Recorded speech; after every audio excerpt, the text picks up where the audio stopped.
Sa bawat ulan, may lihim na bumabaha. Hindi tubig lang sumisira sa masa.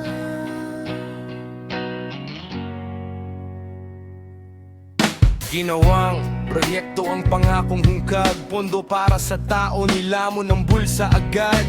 Kalsadang sira, tulay na bumigay, habang nasa opisina sila'y nakatawa lang. Mga evacuation center kulang sa pagkain, pero mansion nila lalong lumalaki pa rin. Sa bawat relief goods na di makarating, may isang politiko na namang yumayaman din. At kapag umulan ng malakas, ang lungsod ay parang lumulubog agad. Hindi kalikasan lang ang dahilan, kundi mga kamay na maruming humahawak.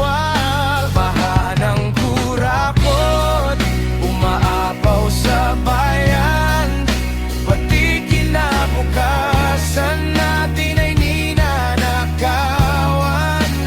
Habang ang mahirap nalunod sa lansangan, sila'y nakaupo lang sa gintong tahanan. Baha ng kurakot, kailan matitigil?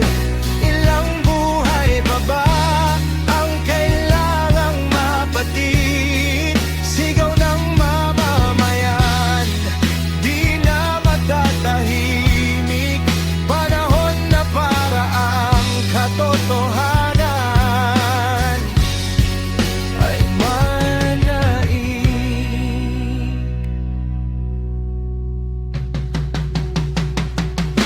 May batang nanginginig sa bubong ng eskwela, habang milyon-milyon ang nawawala sa pirma. Bawat sirang drainag may pangalan sa likod, mga buwayang nakangiti habang bayan ay lunod.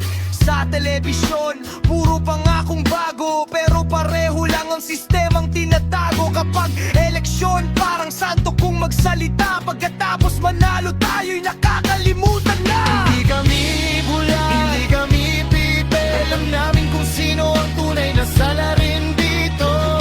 Ang bahay, hindi lang tubig sa kalye, ito'y simbolo ng kasakiman sa gobyerno natin.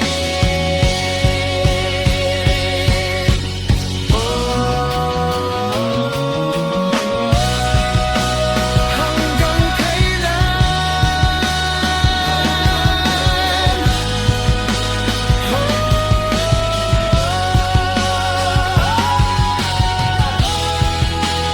Hanggang kailan? Baha ng kurakot, wasak ang bayan. Pag-asa ng tao, unti-unting namamatay na. Pero sa bawat sigaw ng mamamayan, may apoy na muling sisiklat para sa katotohanan.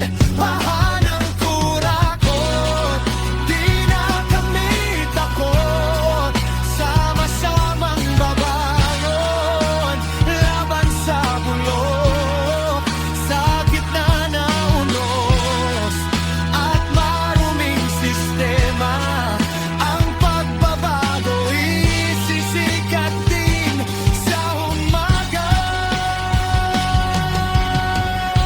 Kapag ang bayan ay muling bumangon, wala nang bahang gawa ng korupsyon.